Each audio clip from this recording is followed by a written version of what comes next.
Հարգելի նախագահ, Տիկին նախարար, շնորհակալություն զեկույցի համար, չգիտեմ Տիկին Գալստյանին ասեմ շնորհակալություն, թե չէ որ թույլ տվեց մի քիչ էլ քաղաքական ելույթ ունենալ, բովանդակություն շեղելու համար։ Տիկին Գալստյան, երբ ասում եք ընդհանուր մտահոգություն է սա, եւ նաեւ նշեցիք, որ քաղաքաշինական խորհրդի անդամ եք եղել, բա մի անգամ առաջարկեիք, որ Ծիծեռնակաբերդի հուշահամալիրը 10, 20, 30 տարի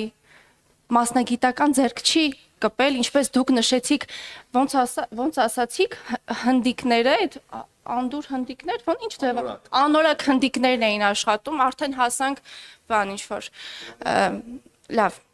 ինչևէ, հետևանք է այս խոսակցությունը, ինչի հետևանք է, խոսակցությունը հետևանք է մի բանի, Տիկին նախարարը շատ բաց եւ թափանցիկ նաեւ ազնիվ նշեց, որ տարիներ շարունակ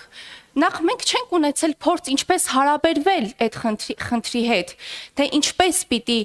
կարևորագույն հուշահամալիրը,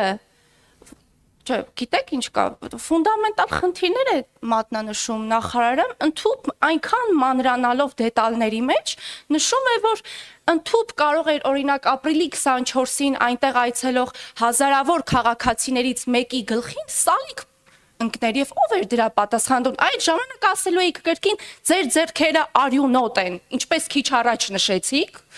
այդ ժամանակ եւս չէիք վարանելու, ասեիք ձեր պատճառով քաղաքացին մահացավ, վստահաբար, մինչև ձեր գործընկերները հասել էին նրան, ես չմոռանանք էլի օրեր առաջ ասում էին, այ հաստատ Ծիծեռնակաբերդի հուշահամալիրը քանդում են, որ տեղը հյուրանոց կառուցեն, ինչպես կոնսերվատորիայի շենքը, երբ որոշվեց ակադեմիական քաղաք պիտի կառուցենք,